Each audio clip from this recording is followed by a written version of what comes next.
Всем привет, друзья! Сначала скажу, что для других языков включите субтитры. Я буду переводить на разные языки. Друзья, значит, сегодня покажу, как установить новую версию Viz 21.07. Это новая версия, и это очень просто установить, и нет никаких проблем. Запускается как обычная программа. Очень удобно, очень круто. Если у вас нет новая версия Viz, напишите в комментариях. Также, если вам нужна любая другая программа, тоже напишите. Станьте спонсором и получите программу. А кто из России и не может стать спонсором, напишите мне на почту, и я вам скажу, что делать. Скачиваем вот эту папку.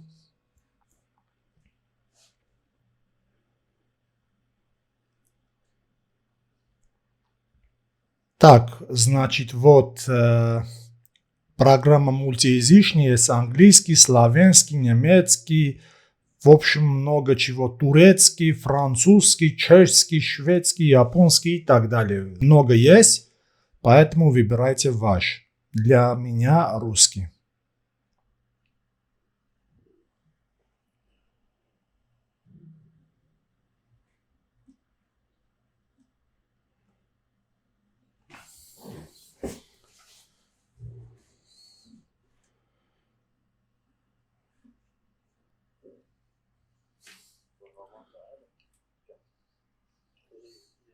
Так, наконец-то установка закончена.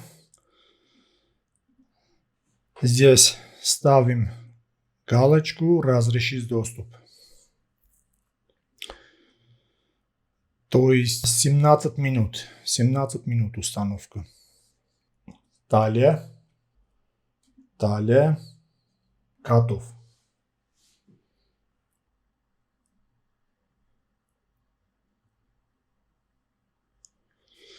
Так, вот значок на рабочем столе. Запускаем.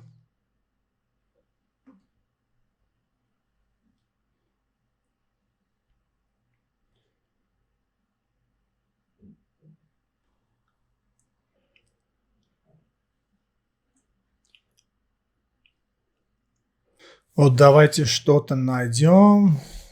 Допустим, легковые. Модификация.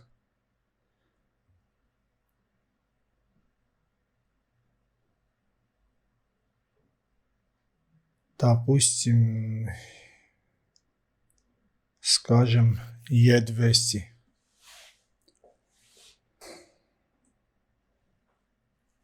Так, двигатель. Ремонт.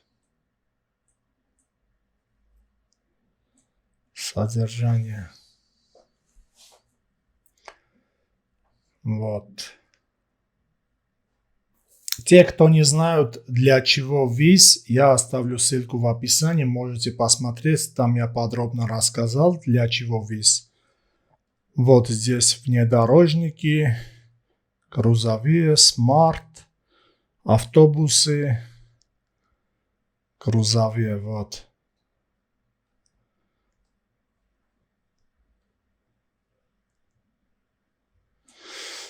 Что здесь есть еще? Легковые здесь есть.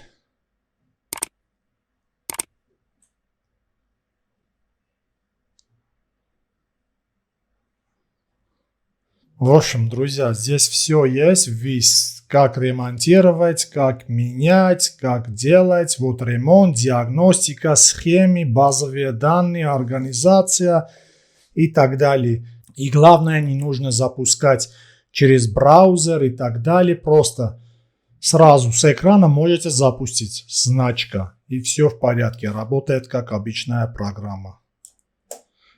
В следующем видео, друзья, я вам покажу, как запустить Viz через X-центры.